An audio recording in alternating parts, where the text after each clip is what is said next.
I'm Marc Malkin, and this, of course, is TR Knight. Hello. And I do have a formal introduction, so I'm just going to do it and embarrass you.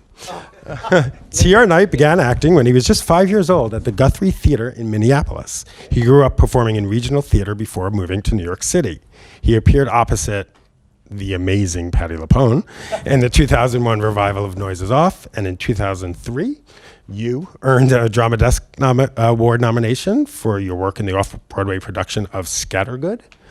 Other Broadway and off-Broadway credits include It's Only a Play, A Life in Theater, and Romeo and Juliet.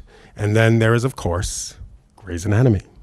You earned an Emmy nomination and became a household name playing Dr. George O'Malley. Since then, we've seen you in The Good Wife, reuniting with Shonda Rhimes for The Catch, and in the miniseries 11/22/63, When We Rise, and now Genius in Genius Einstein. You played J. Edgar Hoover, and now, as you just saw, he played the poet Max Jacob in Genius Picasso. Welcome to your night. Thank you.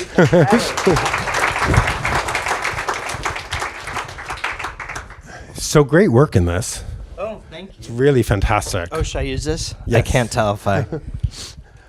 So what Thank you. What did you know about Max before hearing about this role? I didn't know anything about him. I didn't know much about Picasso either. It's just, I felt the same thing about Einstein that I felt about Picasso. It's those people who are so iconic that they're just a part of you from when you're very young. So, and you think you'd know a lot more about them than you do. I think Max is also not maybe known as well. I mean, I'm also kind of uneducated, but he's also probably not known as well in the States as he is in France. His biographies, luckily there are a few books that are translated, but some of his biographies are not even translated into English. So, but I luckily got two books that his poetry has been. And then there's this beautiful book about selections of his prose, his letters, which is an amazing thing to get for someone who's not with us any longer. So you can hear their voice as close as you can, as close as you can. And then also his writing, which is like their stories and children's stories and yeah. So that was incredibly helpful. You did a deep dive. I like doing it because I figure, I don't know. It's that thing. I think it's partially neuroses because I didn't get into drama school and I didn't go to college. I went so briefly to college you can't even consider it college, and so I think that that is mentioned on your Wikipedia page, by the way. Oh, it is? That you went to college, but soon dropped out. Oh, yeah. I got a lot of I's. That means incomplete. So I think I have issues with that still, even at 45, and so I think I go a little overboard. But I like to because that way you just have to then marry what the script wants versus what you know, which is sometimes hard to do. Like when I played Amadeus. And, it's definitely written through Salieri's eyes. It's a memory play. And so there are times in that when I was just like, Mozart would never do that. You know what I mean? And you just have to let that go, let your, the research go, and because the script is the thing that counts. How nice did it feel, though, that you did Genius, Einstein, and then they asked you back for Picasso? How did that all happen?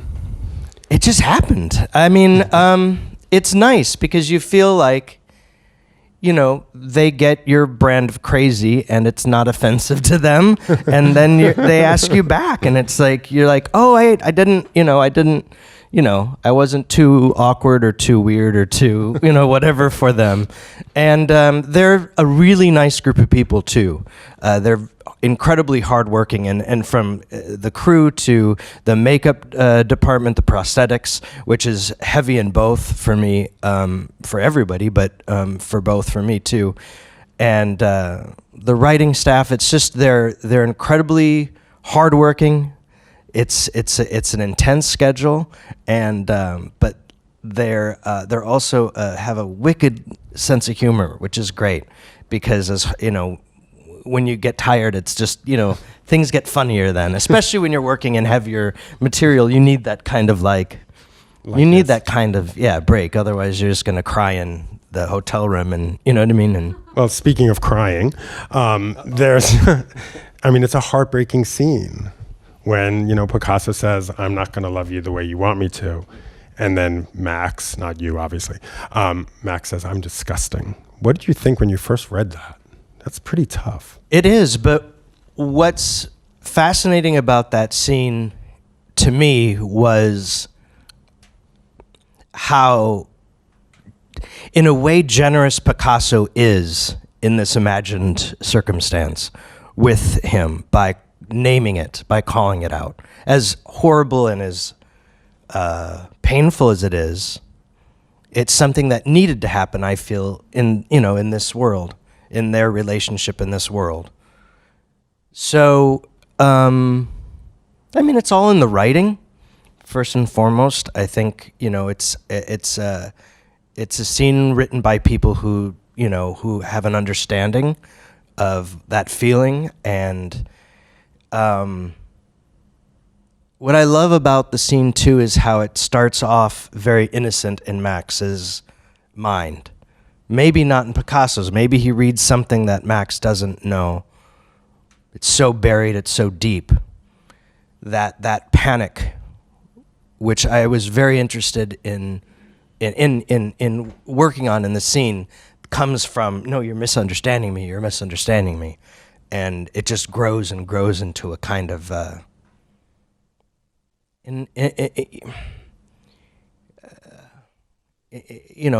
shame that Max felt all through his life, because he has he later on in this series, he at 33, he was raised Jewish, came from a middle class Jewish family, and at 33 he had a vision of Christ, and then, which I thought was interesting, it's at 33 he had it.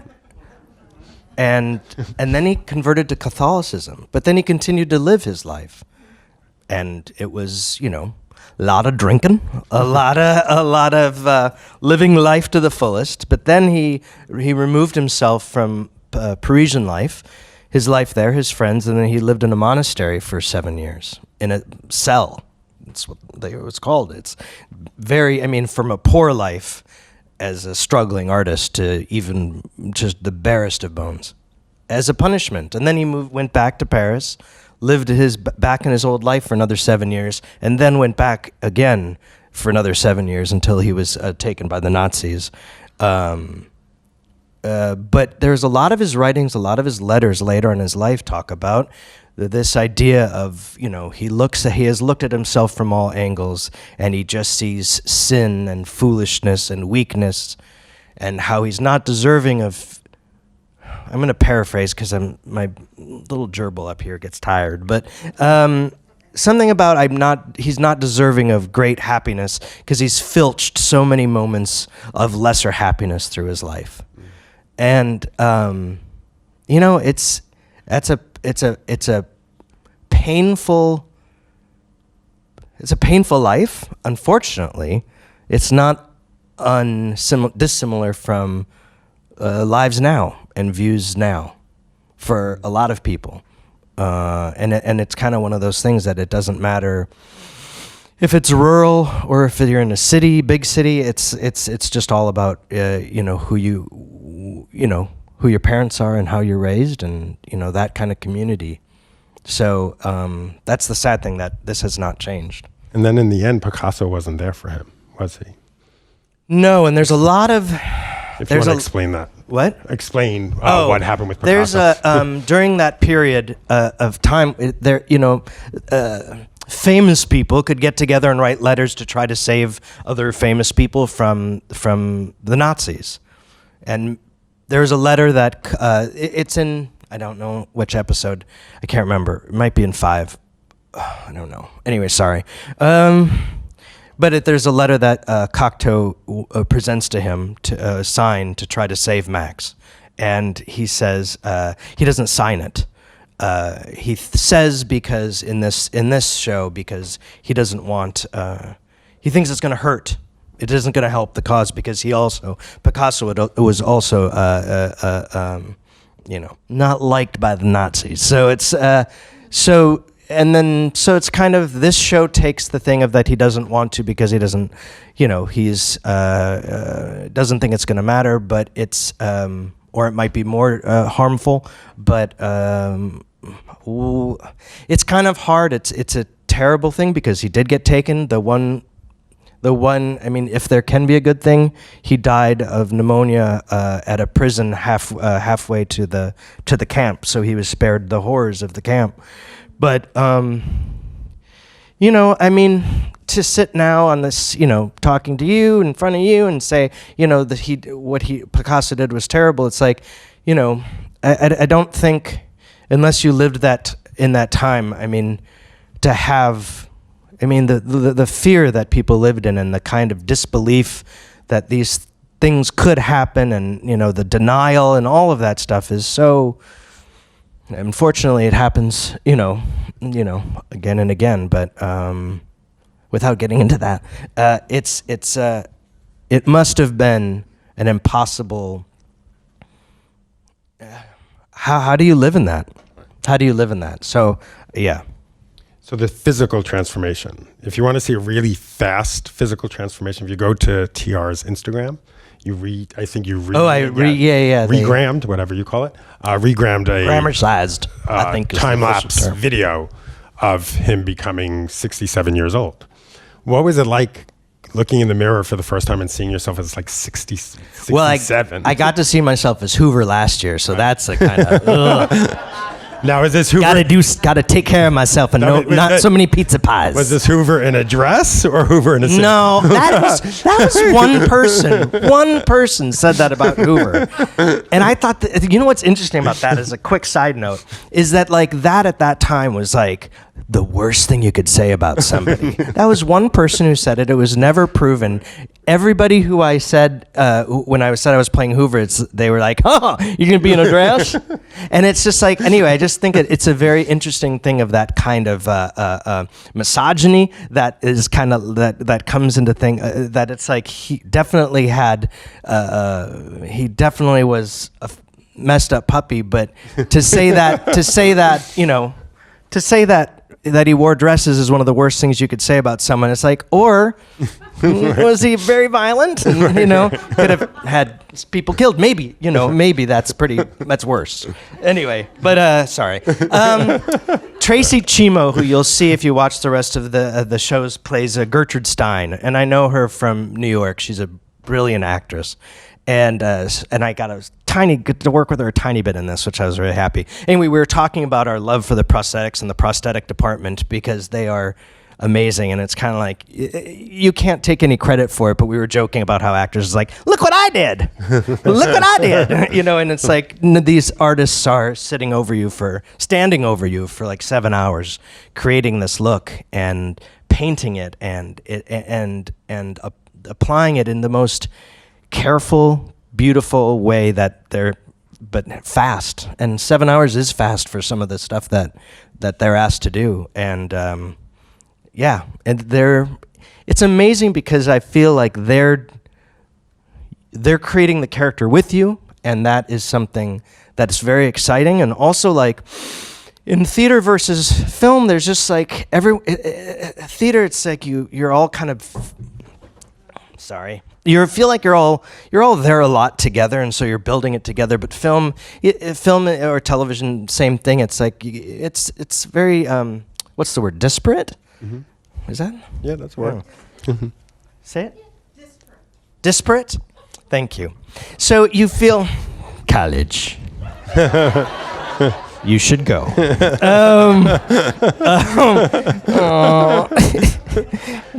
not going to ask you. We're not going to ask you to spell it. Okay, please. So everyone just comes, does their thing, and then you come together so briefly, and then you're on to something else. And so to get to see artists create and watch their work, it's a rare thing. And I think I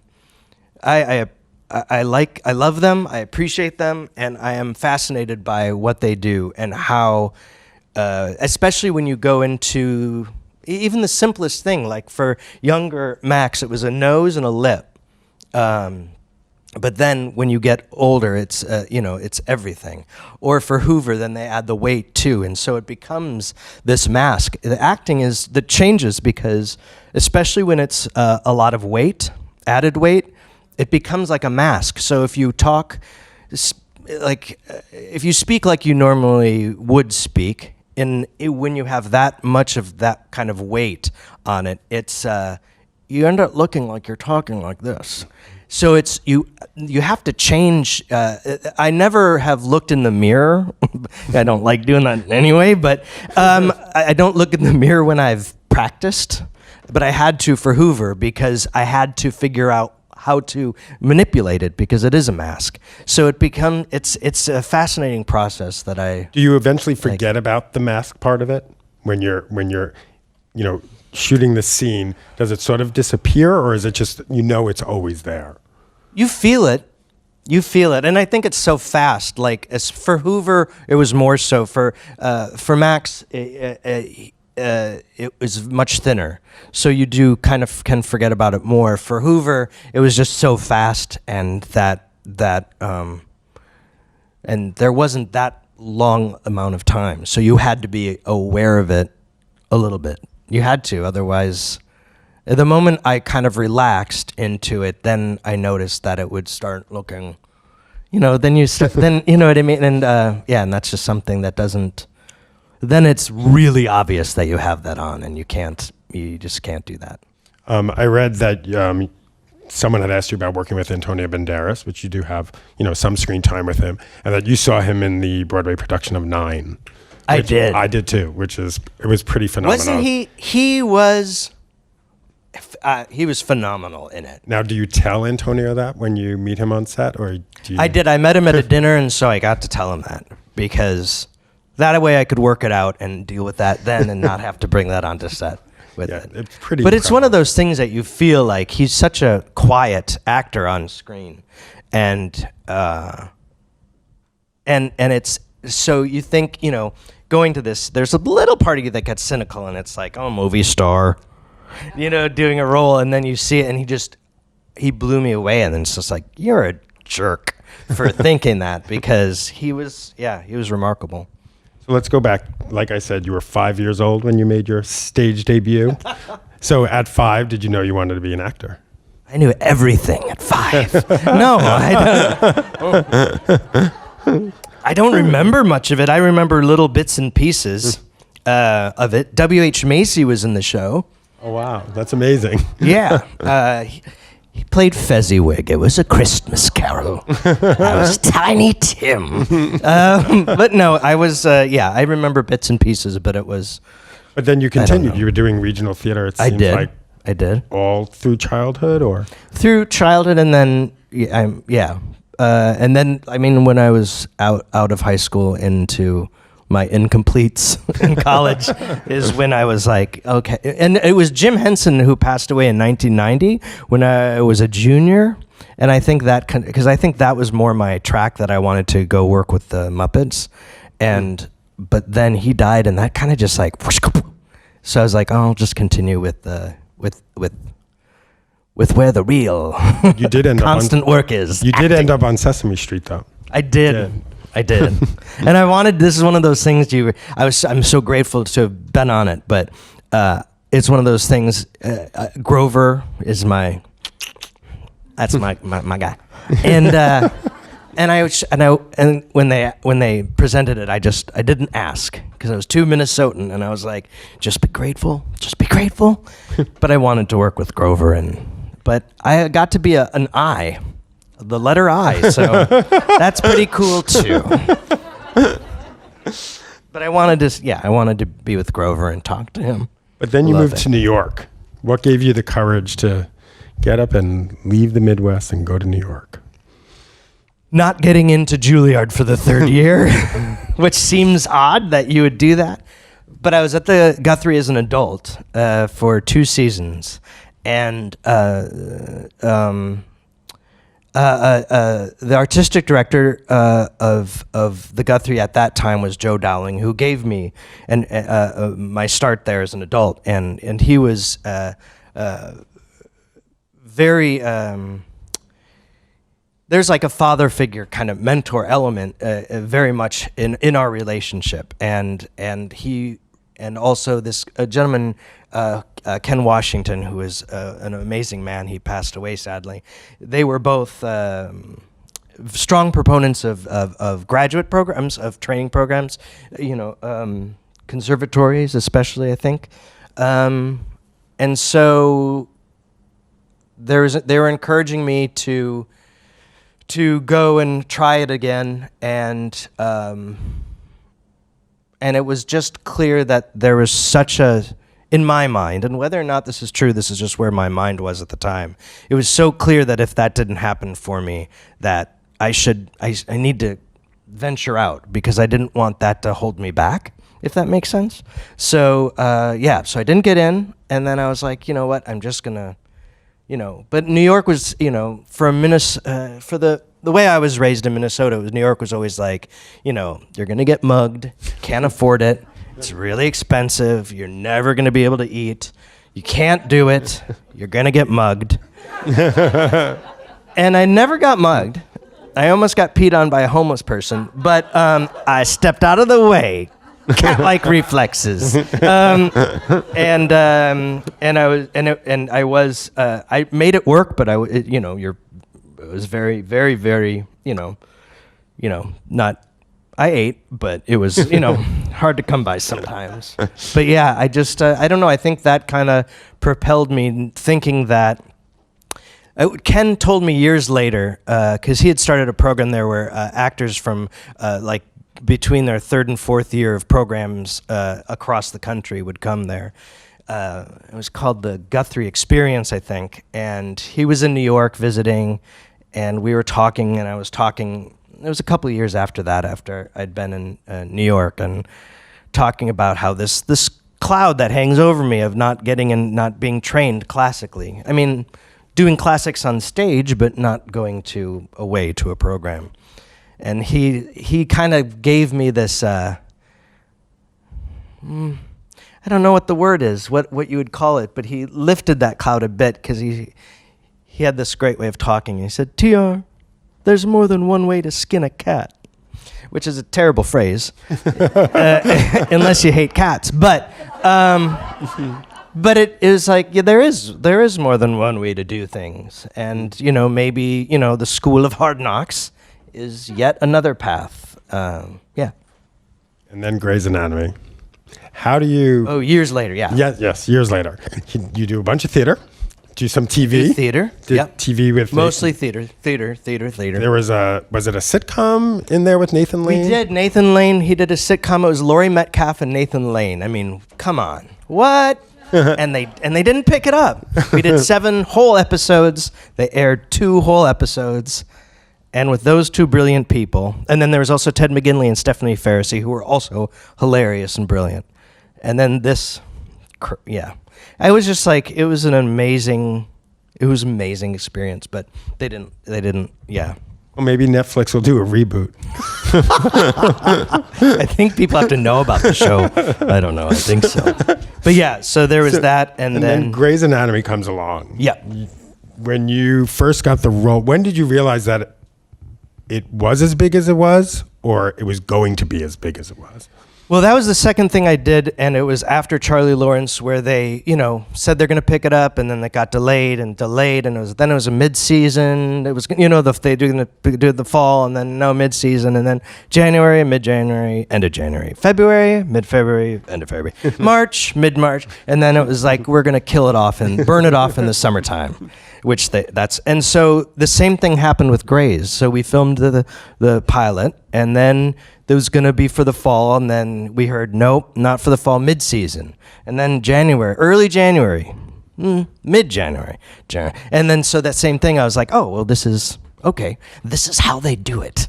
So it was a surprise that it went on, and then when it got an audience. When did you realize that, this thing has some legs? I don't know. I think Chandra Wilson and I had this. We were both from New York, both kind of theater geeks, and we both chose to live in a little world of denial with each other, that nothing was happening. It was just just a show you worked and you got to create, and that's all the focus was. Everything else was denial because it just didn't make any sense. Even when you got the Emmy nomination, you denied that? Yes. The only thing I remember about the Emmy nomination was I literally can't remember. I remember being there that night, but they came that day to set, and we were filming at the hospital set, which is that glass building. And I can't remember where it is in California, but it's out a little bit. And they came out to there and to do little interviews that day, which is so awkward. But and so shortly after, I also came out publicly, and I remember one of the guys, I'm not going to say who the network was, but he was like, they turned the cameras on, they're like, okay, we're going to do this, and we're in our scrubs because it's between scenes, and it's like, it's awkward, what are we going to say? And he was like, hi, I'm on the set of Grey's Anatomy. I mean, I'm so sorry. Can we start over? And I laughed. I couldn't stop laughing. I have never seen it, but I imagine if there's tape of it, I'm like probably giggling through the entire That's thing. amazing. I know. It's just like it was very clear what was where his headspace was. It's like that. Did you ever see that viral video thing of like it was the newscaster, and they were like, he climbed Mount Everest and he's gay. I mean, he's gay. I mean, he's blind. So whatever that host, the news host, must have like read something, or maybe there's a story prior. Anyway, I love how the brain works. Coming out, you did it. You were, one of the pioneers in this. Yes. No, all the people before. There were a few people before, not that many. It's a different. It matters. It right, matters. That's what I mean. Yeah. It matters. Rosie O'Donnell sent me a toaster, which I thought was hilarious because I didn't know her at all. She sent you a toaster? She sent me a toaster with a note, "Welcome to the club." Because in old timey, right. The banks, if you joined a banks, would give you a toaster. So it was this little joke that I thought was so kind, and I still use it today. It makes delicious toast, and I just thought that was very sweet for someone who I didn't know at all personally. I just knew of her, of course, because she But anyway, I thought that was very, very toaster. sweet. I've never. That's pretty amazing. It's pretty funny. Yeah. And it was It did my heart good. Were you first like, what the hell is she sending me? I got it. No, I got it. You got it right away. Because I'm old enough where I knew that was a bank thing. You know what I mean? When you look now today, you see all these kids, these LGBTQ kids who are just having no problem. It's all out on the table. It's pretty amazing, isn't it? I hate to bring. It's amazing. It's amazing. It's wonderful. I just read about another actor who came out publicly, and it's amazing. But on the flip side of that, you have the other side as well. So where it's not amazing for so many kids. So the hope is the more do it, and the more do it that are younger, the more that come out publicly when they're younger, and everyone has to do their own thing. Mine was its own thing. Everyone has to, but when you see it, I was also older. I was like 33 or something like that. But to see people do it in their 20s, and that's kind of like, you just go, wow, you're cool. You're cool. And also what that must, for even younger kids to see that must, to have that kind of strength. And yeah, it's cool. So when did you get your SAG card? I think it was for a commercial. What was the commercial? I don't know. I remember being, because you have to pay money, don't you, to get it? I think. Yeah. That scared me because I was like, what if I never work again? And you have to pay it. Yeah. So that was, but I think it was for a commercial, and that also I was confused by because at that point it was SAG and AFTRA. Right. So. But some commercials were SAG, some commercials were AFTRA, which, again, I'm not that smart. So I was just like, I don't know what what causes that. But I can't remember. It was a while ago. But I don't think it was the commercial where I had to ride the donkey. That was crazy. And but you're not going to just drop that and not explain that. I was an extra in a commercial. I don't think you have to extras in a commercial I don't think that was the one. But they had us ride donkeys because I think the concept was auto insurance is so expensive that you're going to have to ride donkeys to work. So they, in St. Paul, Minnesota, they, cordon off the streets, and they were baseball donkeys, which, I mean, this must have been like PETA. It's like, where were they? Or ASAP. Humane Society, yes. ASPCA. They were baseball donkeys, which means that people get together and they go to play baseball on donkeys, and the donkeys are trained to buck them, and I'm sure there's drinking involved, and you play, and so is this a Minnesota thing? I don't know, I've maybe. never heard of donkey baseball. So they brought in these donkeys and they were trained to buck people off, and we were supposed to ride them like horses, and we had to sign off our release saying, if we die. And they didn't have enough trainers for donkeys, and they kept on getting bucked off. The director was like, turn left, and you're just like, are you kidding me? And I ran after my donkey, and I learned I ran after him because he bucked me off and started running, and I was like, donkey! And then all of a sudden he with the front hooves, come on, TR, hooves planted, and then started to go, wah, and I was like, yeah, and the back hooves just was like, wah. But I could have died. It was scary. I want to find the tape on that commercial. I don't know. I'm an extra in it, so I don't know. But yeah, I don't know. Maybe you'll see my donkey not turn left. I don't know. So some questions from the audience. This is from Happy Richardson. That's a good name. I like that. Yes. Of all the mediums you've worked in over the years, theater, TV, Broadway, etc., which is your favorite? The one that has nice people in it, I think. I think that matters. Because when you have, theater, I think I probably always will feel most comfortable in because I'd been, doing it since I was a kid. But I don't know. But it can be painful if you're not all on the same page and you're not all doing it for the same reason. So to me, the best experiences, there've been some that have been theater, some of the worst experiences have been theater, and likewise for, not so much film because I haven't done a lot of film and luckily it's been good, but it's just the people that matter. So it doesn't really, if you're all on the same page or as close to the same page as possible, that excites me. If you're all on the donkey, all together on the donkey. Yes. Jeff wants to know, what was the best part of working on Grey's Anatomy? Some amazing people.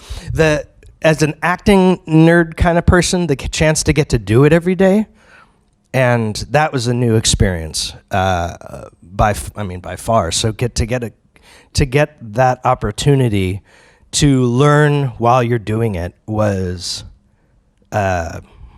unbelievable, because that was so valuable and very helpful. I had to stop watching because I would, you do it and then you'd have to watch, because in theater, I know it sounds obvious, but it's like I would do a play and I'd be like, I am 6 feet tall in this.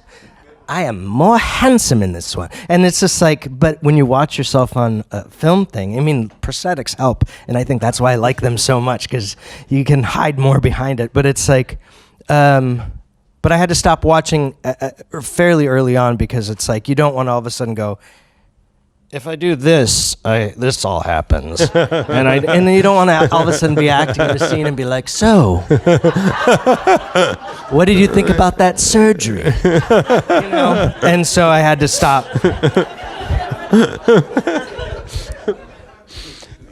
Catherine Campion wants to know, when do you plan to return to the Guthrie stage? I don't know. Someone else is the head of it now, so who I've never met. I hear he's very nice. But I don't know. It's a whole different Guthrie now. The old building was smooshed, and they built a whole new complex. Smooshed. technical term.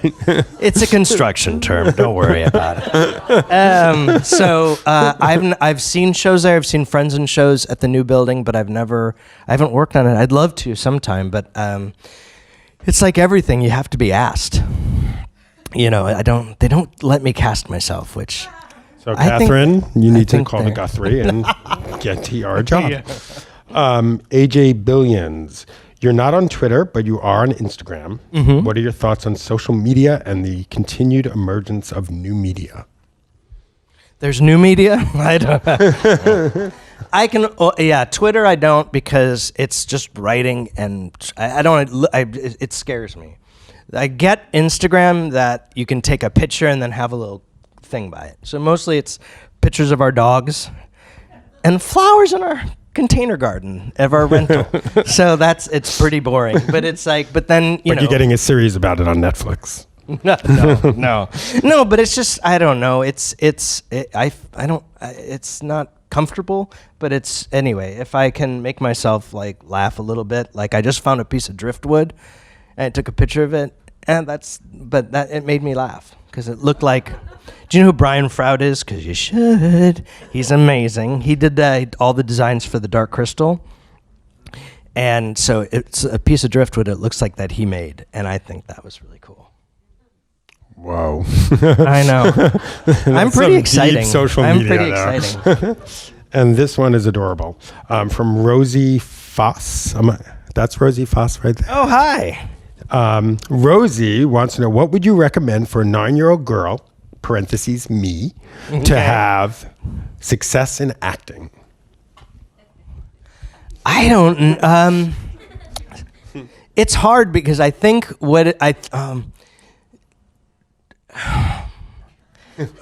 pictures of driftwood. I don't know. I think to keep. It's a really boring answer, the thing that comes to my head, but to keep doing it as long as you like it, because it's not easy, and there's a lot of people that, because you audition for a lot of people, and a lot of people say no, and then you audition for more people, and more people say no, and then that kind of keeps on happening, and every once in a while there's a yes, which is great, but so I think it's, for me, I'm still trying to figure out how to, in those times when you get all those no's, to feel good about yourself. And that's kind of hard, because I think there's a part of you that can't help but go, oh, they don't like me.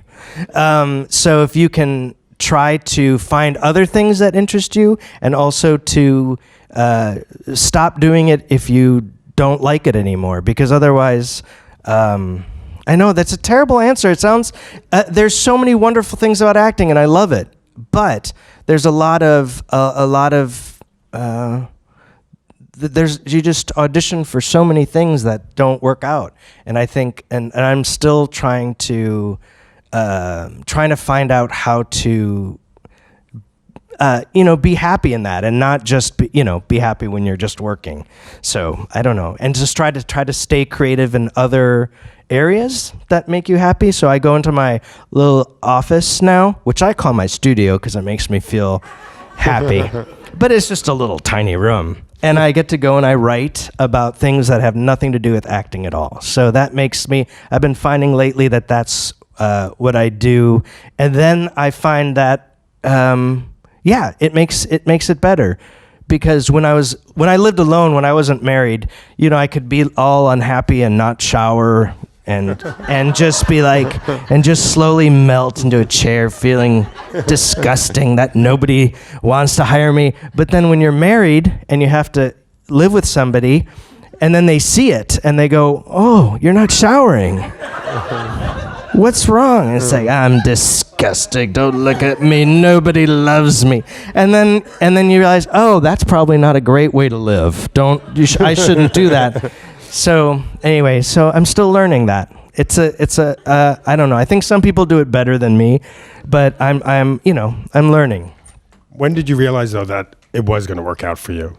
I still don't know that. I mean, it's a constant conversation with my husband of like, I will do this for another few months, because it's just it's those periods of unemployment, navigating that it's not easy. And your version of unemployment is maybe less or maybe more than some other person's. And it's just we all have, a friend of ours stayed with us from New York who's vastly more talented than I mean, she's unbelievably talented in so many different aspects too. And it was her first job in 4 years. Wow. And I was just like, oh, your first television job. And she was like, no, first any job in 4 years. And it was just like, and then mine had been like 9 months. So I was just like, oh, I'm a jerk. I need to stop. And I was, so it's, the kind of fortitude and not getting cynical about it, not getting jaded also, because that's something I just can't. I don't like it. I don't like seeing it. I don't want to become that. And you have to, step out. So I think it's a good measure to say, in any freelance work, right? To say, if I get too jaded or jaded at all or cynical at all, got to step out, got to find something else to do. I don't know. Awesome. On that note, thank you very much, TR. Thank you, guys. Thank you very much.